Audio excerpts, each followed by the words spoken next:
What if Encanto characters were Pokemon gym leaders? Gym number 1 begins with the youngest member of the Marigold family, Antonio, who has a team full of Pokemon inspired by the animals he hangs out with. First up is Litleo, inspired by his Jaguar. Munna is inspired by his Tapir, and his ace Pokemon is of course inspired by his toucan named Pico. It's Trumbeak.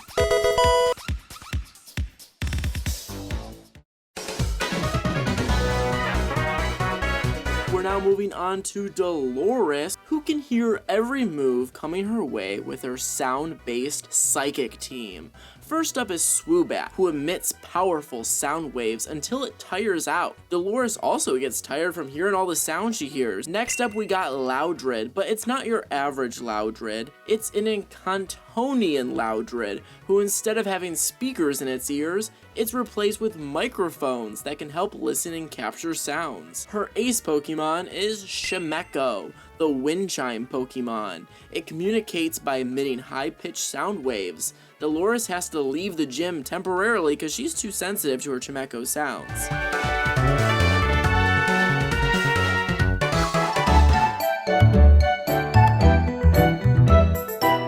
Milo's gift is his ability to shapeshift, and good news for him, there's a ton of Pokemon in the Pokédex that can shapeshift, starting with his Kecleon, who can change its body coloration to blend in with its surroundings, but after you hit it, that's no Kecleon, that's a Zoroark. Next up is the ultimate shape-shifting Pokemon, it's Ditto, who can transform into anything whenever it wants, thank you, but his final Pokemon is of course the Kecleon we saw earlier in the battle.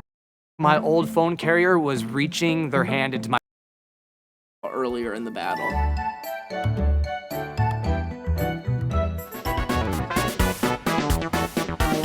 Louisa is a strong fighter. You can see her muscles throughout the entire movie, picking up things, throwing things. She's got a fighting team. Starting off with Machamp, showing off her sheer strength. It's the essential fighting Pokemon itself. They train together by picking up Mudsdales as if they were weights at the local farm. That's a fun exercise. Conkeldurr represents her construction. She does a bunch of work around town. And her final Pokemon is Beware, which perfectly captures her strength but also her kindness. But oh my god, that Beware, it just Dynamaxed. Yeah, she is a Dynamax Beware.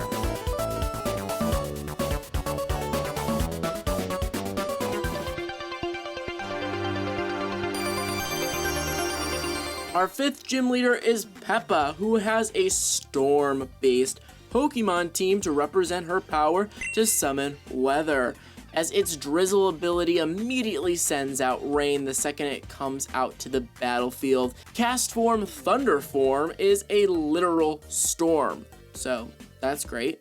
Her ace Pokemon is Manectric, but this isn't your average Manectric, it's a Mega Manectric because it looks just like a lightning bolt. I think it's perfect. Isabella, of course, has the power to summon flowers, so she's gonna be a grass-type Pokemon trainer. Starting off with Lilligant, who completely captures her dancing, the elegance that she has. Next up is her Serena, and her final Pokemon is Roserade. You think the battle is over, but Isabella gets very angry at you, and instead of giving you a gym badge, she summons a horrific, terrifying Gigantamax Cacturn. Now, instead of this thing just being one cactus standing up, it has a field full of cactuses coming out of its arms. Now that's terrifying.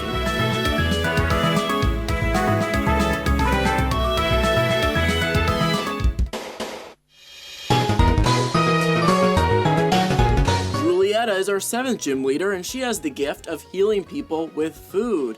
And there's a lot of Pokemon she can use as food that look pretty yummy, starting off with Vanillix, who is a literal ice cream cone. I would eat a Vanillix, thank you very much. We then have Alcremie, which is just cream. Yeah, put that on the Vanillix. I'm eating that too, okay?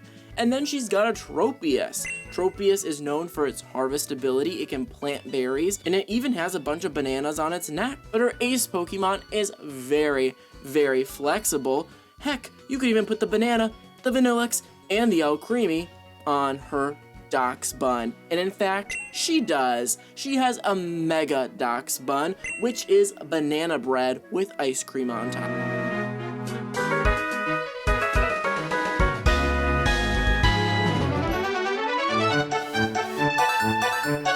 Mirabelle is the 8th gym leader. Now, unfortunately, is the odd one out in her family because she has no gift. So she has a team full of normal type Pokemon. But don't worry, Mirabelle. There's some pretty great normal type Pokemon out there, and she's got them, folks. She's got them. She starts off with her Blissey, which shows off her kindness, her compassion, her emotional support that she gives her family, folks. Smeargle represents her creativity. You can see her being very creative and artsy throughout the entire movie. Drampa, on rare occasions, Drampa descends down from the mountaintops to play with children living in towns below. Drampa was like, Mirabelle, you've got a kind heart.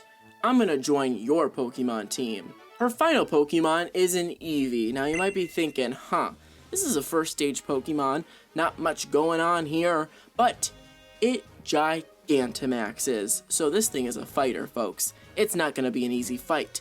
And to make things even more complicated, the second you knock out Gigantamax Eevee, Mirabelle pulls out a revive that her abuela gave her and says, wait a second. She gives her revive to her Eevee, and it evolves into either a Leafeon, Flareon, or a Vaporeon. Whichever type is super effective against the starter Pokemon that you chose at the beginning of the game. And in this game, the 3 starters are Popplio, Finnegan, and Sprigatito.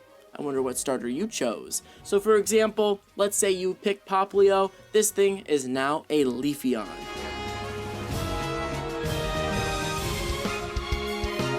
You thought the gym challenge was over, didn't ya? It's now time for the Elite Four. We start off with Antonio, who's back, folks. His team is bigger and better than ever before. He trained them up. He now has a Pyroar, followed by a Toucannon, all evolved up. Speaking of evolved up, he also has a Marshana, but he now has 2 new Pokemon, a Decidueye, and his ace Pokemon, an Ursa Luna. Now for Elite Four member number 2, a new trainer, Bruno.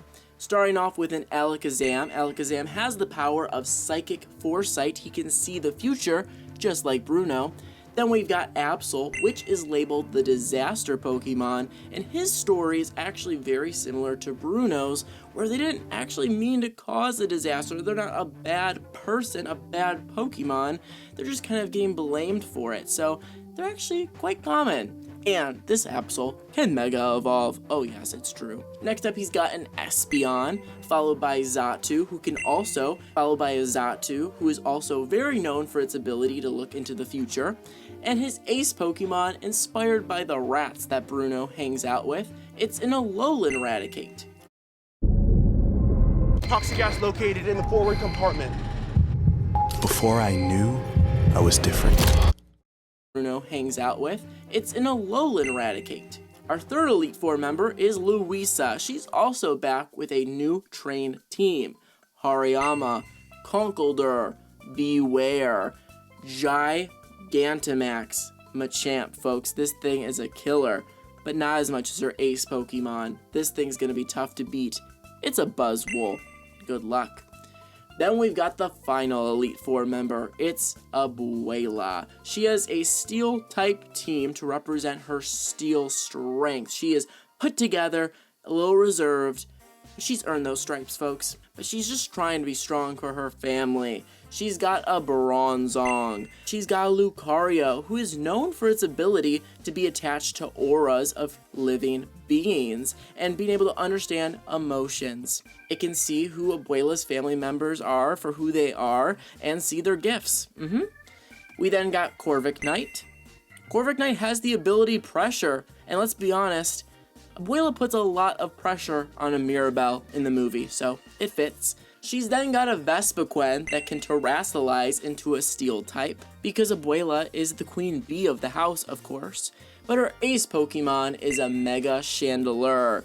It is a gigantic chandelier, folks. It is a steel fire type, and this is perfect because of all the candles that Abuela holds during the movie. The champion of the Encanto League is not a human. In fact, it is the casita itself, the house. Yes, there is a clef key. This is the ring Pokemon. It's the keys to the house, the magic keys to the house. And these are very important, so do not lose these keys. We've then got Reuniculus. Reuniculus has a protective membrane that protects all of its cells together, kind of like the house that holds the family together. Runerigus. This totally is perfect with all of the living tiles and moving walls of the house. Claydol, which has been around forever and has psychic powers. The house has a lot of gears, a lot of things moving around. Perfect for a Magearna. And if her team wasn't already legendary enough, she's got Xerneas. Xerneas represents the tree of life, and in this scenario, it's a family tree of life, folks. That's gonna be a pretty hard champion to beat. Sorry, Cynthia, you might not be the hardest champion anymore. The casita is in the house. The house is in the house? You know what I mean. If you like this video, make sure to go watch a bunch of other videos I made giving other iconic TV show and movie characters gym teams. Playlist right in front of you, and comment down below which movie or TV show I should do next.